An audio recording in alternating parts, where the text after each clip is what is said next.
Hello दोस्तों, स्वागत है आपका अपने YouTube channel T S. Srivastava foundation पे। हमने पिछले लेक्चर में बात की थी कि इंडिया एक फेडरल कंट्री है।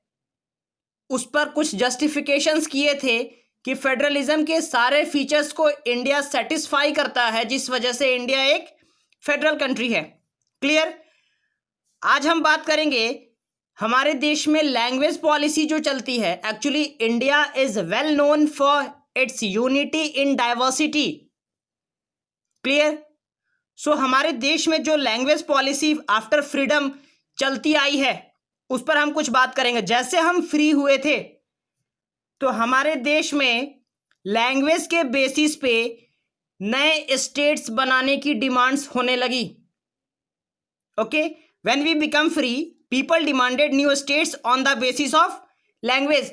लेकिन गवर्नमेंट ने सोचा कि लैंग्वेज के बेसिस पर अगर हम स्टेट बनाते हैं तो ये हमारे देश में एक पार्टीशन का काम करेगी, हमारे देश की यूनिटी कम हो जाएगी। इसलिए गवर्नमेंट ने इस डिमांड को डिनाई कर दिया। क्लियर? लेकिन कुछ समय बाद फिर गवर्नमेंट ने ये बात मान ली और 1953 में 1953 टाइम याद रखोगे, 1953 में इंडिया में सबसे पहला स्टेट जो कि आंध्र प्रदेश था उसे लैंग्वेज के बेसिस पे अलग कर दिया गया, उसे बना दिया गया। ओके, भाषा के आधार पे पहला राज्य आंध्र प्रदेश था। कब बना? 1953। और जब गवर्नमेंट ने ये स्टेप लिया तो उसका रिजल्ट काफ़ी पॉजिटिव रहा। रिजल्ट पॉजिटिव रहा, व्हाट डज इट मीन? कि वहाँ पर डेवलपमेंट हुआ। लैंग्वेज बेसिस पे जब हमने स्टेट को अलग किया तो डेवलपमेंट देखने को मिला। तो अब इस लैंग्वेज की पॉलिसी हमारे देश में क्या रही, इस पे हम कुछ डिस्कशन करेंगे। देखो, इंडिया में चूंकि बहुत से लोग रहते हैं, बहुत बड़ा देश है, तरह तरह के कल्चर को फॉलो करने वाले, ट्रेडिशन को फॉलो करने वाले, रिलीजन को फॉलो करने वाले हैं, जिस वजह से इंडिया का कोई नेशनल लैंग्वेज नहीं रहा।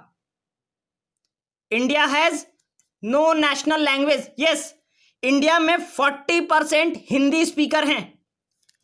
इंडिया में 40% हिंदी स्पीकर्स हैं, जिस वजह से हिंदी को हमने अपना ऑफिशियल लैंग्वेज बना दिया। हिंदी को इंक्लूड करके टोटल 22 लैंग्वेजेस हैं जो हमारे कॉन्स्टिट्यूशन में स्पेसिफाइड हैं। टोटल 22 लैंग्वेज हमारे कॉन्स्टिट्यूशन में हमें दिए गए हैं।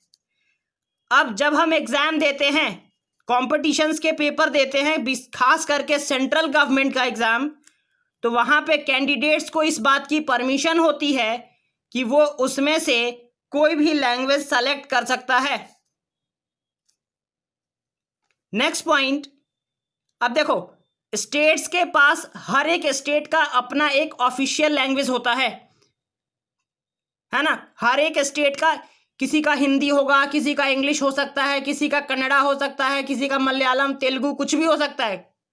हर एक स्टेट का अपना एक ऑफिशियल लैंग्वेज होता है। लेकिन जब उस स्टेट को सेंट्रल गवर्नमेंट से बात करनी हो, ध्यान से सुनना, जब उस स्टेट को सेंट्रल गवर्नमेंट से बात करनी हो या फिर एक स्टेट को दूसरे स्टेट से बात करनी हो, तो वहां पर मीडियम ऑफ कम्युनिकेशन इंग्लिश होता है।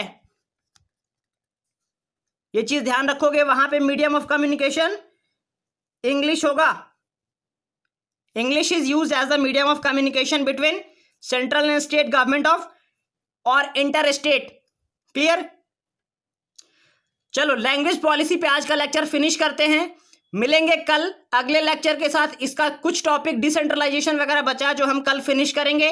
अपना ध्यान रखिए। वीडियो पसंद आई तो लाइक करिए, अपने दोस्तों के साथ शेयर करिए। अगर चैनल को अभी तक सब्सक्राइब नहीं किया तो सब्सक्राइब करके अपने परिवार से जुड़ जाइए। मिलते हैं अगले लेक्चर में। इसके प्रीवियस लेक्चर्स के लिंक आपको डिस्क्रिप्शन में मिलेंगे, उसे जरूर देख लोगे। ओके, चलिए, bye bye, have a nice day.